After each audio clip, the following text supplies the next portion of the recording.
ایک حافظ صاحب فارغ ہوتے ہیں، وہ حافظ صاحب فاسق بھی ہوتے ہیں، فاجر بھی ہوتے ہیں، انہیں نماز کے مسائل نہیں آتے، انہیں نماز کے مفسدات کا پتہ نہیں ہوتا، انہیں صحیح وضو کرنا نہیں آتا، غسل کرنا نہیں آتا، اور وہ آ کے تراویح پڑھا رہا ہوتا ہے، مصلی پڑھا رہا ہوتا ہے۔ ناراض مت ہوئیے گا، ہماری مسجد کمیٹی اس کا امتحان لینے کے لیے یہ نہیں پوچھتی کہ تمہیں کچھ مسائل پتہ ہیں کہ نہیں پتہ، تم امامت کرو گے۔ وہ کہتے ہیں 2 رکعت نماز پڑھ کے سنائیں ذرا، ہم دیکھتے ہیں، ہمارے نمازی ٹیسٹ لیں گے آپ کا کہ آپ کیسا پڑھتے ہیں۔ یہ 2 رکعت وہ اخلاص کے ساتھ پڑھ لے، میرا تو حسن ظن قائم ہو ہی نہیں سکتا۔ میرے استاد محترم کر لیں تو الگ بات ہے، میں تو کر ہی نہیں سکتا ہوں، کیسے کریں حسن ظن؟ وہ تو فل ریاکاری کے ساتھ پڑھے گا تاکہ لوگ متاثر ہوں اور میری جگہ بن جائے یہاں پر، اور پھر ہم اس کی خوش الہانی سے متاثر ہو کر مصلی اس کے حوالے کر دیتے ہیں، کیا پڑھا ہے جی قاری صاحب نے یار، 20 منٹ میں 20 رکعت تراویح ختم، واہ کیا بات ہے، یعلمون تعلمون یعلمون تعلمون یعلمون تعلمون، ختم صاحب۔ تو جہالت کا عالم یہ ہے کہ کوئی ہم صرف حفظ کروا کے سمجھتے ہیں کہ ہو گیا معاملہ، اور وہ خواب دیکھ رہے ہوتے ہیں کہ کوئی حافظ بیٹھے بھی، ناراض مت ہو، لیکن نبی کریم صلی اللہ علیہ وسلم نے حافظ کے لیے جو فضیلت بیان فرمائی اسے مقید کیا ہے عمل کے ساتھ۔ رحمت کونین صلی اللہ علیہ وسلم ارشاد فرماتے ہیں کہ جس نے قرآن کو یاد کیا پھر اس کے حلال کو حلال اور حرام کو حرام جانا، وہ بروز قیامت اپنے خاندان میں سے 10 ایسے افراد کی شفاعت کرے گا جن پہ جہنم واجب ہو چکی ہے۔ تو یہ حلال کو حلال، حرام کو حرام جانا تو بیچ میں سے ہٹا دیا۔ جس نے قرآن حفظ کیا 10 کی شفاعت کرے گا۔ حافظ صاحب چھوڑو کے گھوم رہے ہیں، یہاں تراویح پڑھائی، 27ویں میں شیو کر کے زمزم پہ پہنچے ہوئے بہنوں کی زیارت کے لیے، طارق روڈ پہ پہنچا ہوا ہے وہ یاترا کرنے کے لیے پوری رات۔ یہ حال ہے ہمارا۔ تو ناظرہ حفظ، اس کے بعد 6 کلمے، ایمان مفصل، ایمان مجمل۔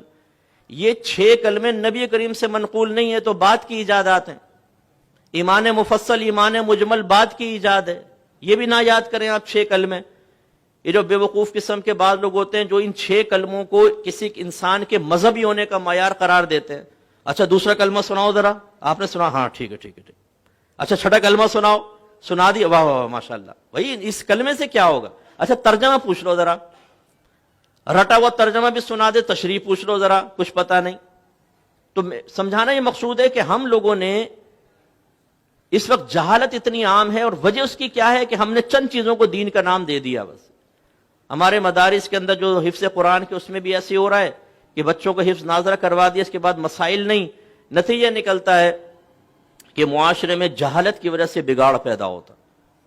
سب سے بڑا بگاڑ علم کی کمی کی بنا پر ہے۔ آپ کے نبی کریم صلی اللہ علیہ وسلم نے فرمایا طلب العلم فریضۃ علی کل مسلم، علم کا حاصل کرنا ہر عاقل بالغ مسلمان مرد و عورت پر لازم ہے، لیکن چونکہ ہمارے اندر ایک تحریک بغاوت اٹھ چکی ہے، آج اگر آپ کی گورنمنٹ آف پاکستان یہ اعلان کرے کہ جو فرض علوم سیکھے گا اس کو فرض علوم کے بینیفٹ ملیں گے پر منتھ 1 لاکھ روپے، جو اس فرض علوم کا حامل ہوگا ہر مہینے 1 لاکھ روپے بینیفٹ ملے گا، وظیفہ ملے گا۔ آپ دیکھیں ہم میں سے ہر ایک ڈھونڈ رہا ہوگا یار فرض علوم ہے کیا، ہمیں بتاؤ کیا ہے فرض علوم۔ لیکن جب اس کا اعلان نہیں، آپ کے نبی نے فرمایا علم حاصل کرنا فرض ہے، تو ہم اتنی بھی زحمت گوارا نہیں کرتے کہ گھر کا سرپرستی کم از کم، بیٹا ہل نہیں کرتے، ایسا نہ اوپر چلے جاؤ تم سیدھے شوں، تھوڑا سا جم کے بیٹھ جاؤ، نہیں ہل رہا ڈسٹرب کر رہا ہو۔ تو گھر کا سرپرست بھی اس چیز کو سمجھنے کے لیے تیار نہیں ہے کہ مجھے علم سیکھ کر اپنے بچوں کو سکھانا چاہیے، وہ بھی بیچارہ ایسے ہی ہے۔ تو نتیجہ یہ ہے کہ ہمارا آج معاشرے کے اندر جو بگاڑ نظر آتا ہے اس کی بہت بڑی وجہ جہالت ہے۔